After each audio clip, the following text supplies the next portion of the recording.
Bienvenue sur Africa 24 dans cette nouvelle édition du 12-15. Voici les titres de l'actualité.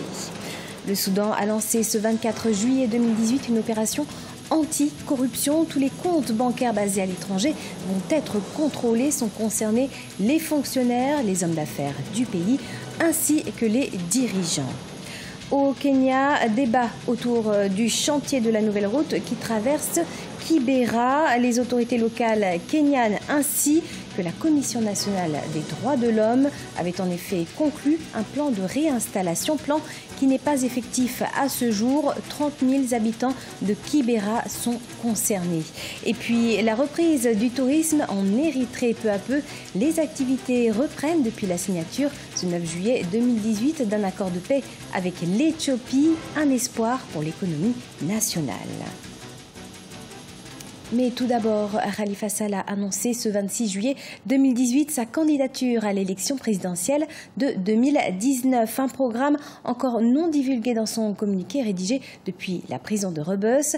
Le maire de Dakar s'insurge par ailleurs contre une procédure menée uniquement à charge et avec empressement pour hâter le procès et son issue. Poursuivi pour détournement de deniers publics, ses avocats vont à présent saisir la Cour de cassation.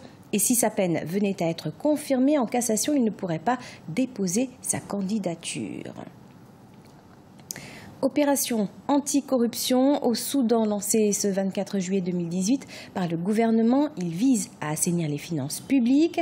Cette décision entre dans le cadre de la campagne de lutte anticorruption lancée ce mois de février 2018 par le président Omar El-Béchir. Plusieurs personnalités sont contrôlées, notamment l'ancien ministre des Finances Badreddine Mahmoud et le général Abdul Ghaffar Al-Sharif. Corinne Kansefehem.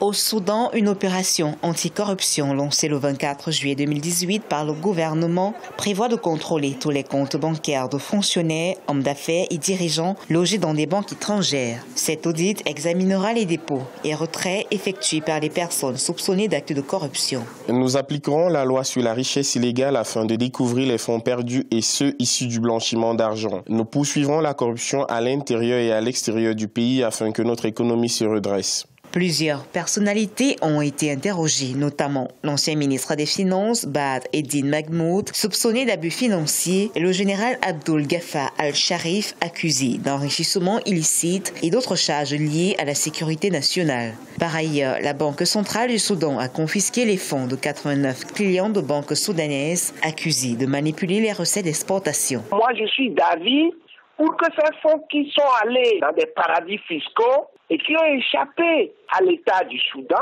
il faut que ces sous-là reviennent. Et ça fait partie de la lutte contre la criminalité financière au haut niveau. Et je souhaite aussi que dans mon pays, le Bénin, que la même chose se fasse. Dans le rapport 2017 de Transparency International sur l'indice de corruption, le Soudan est classé 175e sur 180 pays. En février 2018, le président Omar El-Béchir a lancé une campagne anticorruption dans un contexte de déclin économique qui se caractérise surtout par la hausse des prix des biens et des services. Un démarrage des travaux difficiles pour les habitants de Kibera au Kenya. Ce 23 juillet 2018, la population s'est réveillée sans toit sur sa tête après le passage des grues et des bulldozers. Il ne reste que des tas de débris et des tôles d'acier. Les habitants sont désemparés et n'ont nulle part où aller. Reportage Aïssatou Bari. Le plus grand bidonville du Kenya s'est réveillé lundi 23 juillet 2018 au son des grues et des bulldozers qui ont démoli des centaines de baraques pendant la nuit pour faire place à une route, laissant des résidents désespérés sans abri. Les constructions qui seront à 600 mètres du tracé seront toutes démolies pour faire place à la nouvelle route d'une longueur de 4,1 km destinée à décongestionner la capitale kenyane. Les autorités locales kenyanes et la Commission nationale des droits de l'homme du Kenya, ainsi que la Commission nationale foncière, ont conclu un accord avec les dirigeants communautaires pour qu'ils élaborent un plan d'action de réinstallation, ce qui n'a pas été le cas.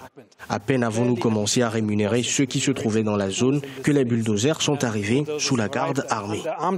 Les groupes de défense des droits de l'homme affirment que les démolitions qui devraient toucher 30 000 habitants de Kibera mettent en lumière les difficultés rencontrées par les populations pauvres vivant dans des quartiers informels alors que les villes africaines se développent rapidement. Nous leur avons demandé de venir conclure l'affaire afin qu'ils puissent quitter les lieux sans encombre et même se faire payer. Ce qui est arrivé, c'est qu'ils ont refusé de venir et de coopérer. C'est à la suite de cet avis d'expulsion qui est en réalité arrivé 2 ans plus tard qu'ils ont vu que le gouvernement était devenu sérieux et qu'ils ne pouvaient plus y échapper. Kibera se trouve à la périphérie de Nairobi et l'un des plus grands bidonvilles d'Afrique qui abrite plus de 400 000 personnes, fait partie des villes qui seront touchées par la démolition dans l'espoir de décongestionner la ville de Nairobi en pleine expansion en élargissant les routes principales. Le Gabon, deuxième pays le plus riche du continent africain, selon la Black Economic Empowerment. Le pays a en effet enregistré des indicateurs de développement positifs et stables. Il s'agit notamment de la parité du pouvoir d'achat couplé au taux de croissance du produit intérieur brut évalué à 0,30%. Explication Nathalie Mou.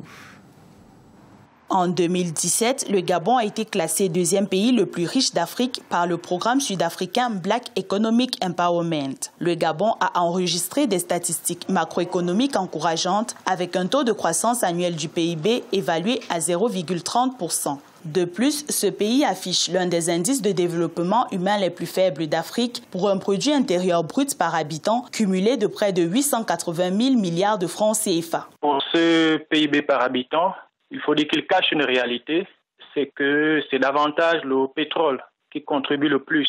Et donc, malgré le contexte de l'austérité qui est décrit, le pétrole nous permet quand même d'afficher des meilleures performances.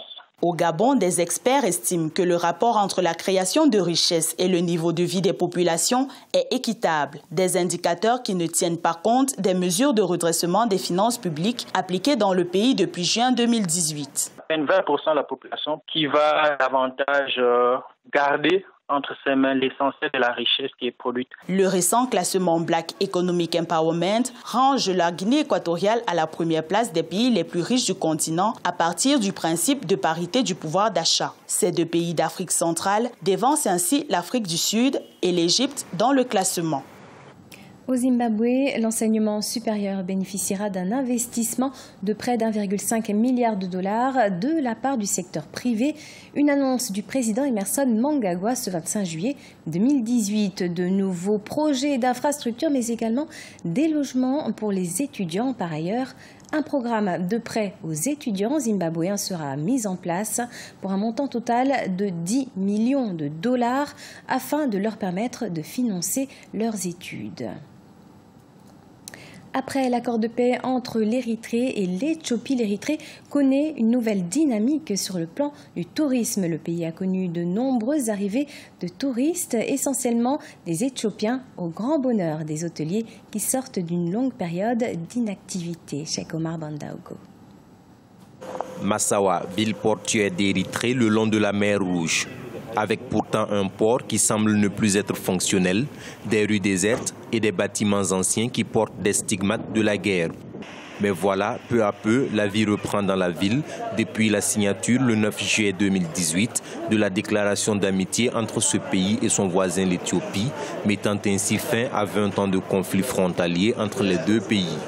Nous n'avions pas une seule personne qui venait dîner ou rester à l'hôtel. Souvent, pas une seule personne à recevoir ou à héberger, mais maintenant, nous avons commencé à beaucoup travailler. Jusqu'à présent, nous n'avons eu aucune plainte concernant la nourriture ou les lits, même si nous n'étions pas préparés à recevoir ce nombre d'arrivées, donc nous sommes heureux. Une semaine après la signature de la déclaration d'amitié, le transporteur national éthiopien Ethiopian Airlines a effectué son premier vol vers Asmara. Les Érythréens voient en ce nouvel état de fait un espoir pour l'économie nationale. Mon bonheur est sans fin. Maintenant, cet endroit prospérera.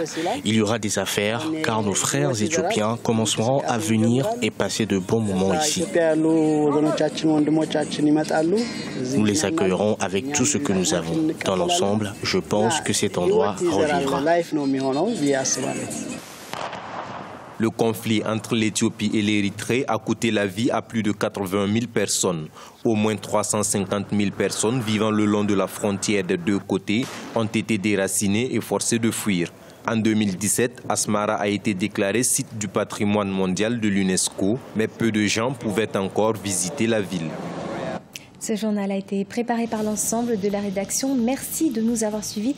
Dans quelques instants, une nouvelle édition de l'actualité sur Africa 24.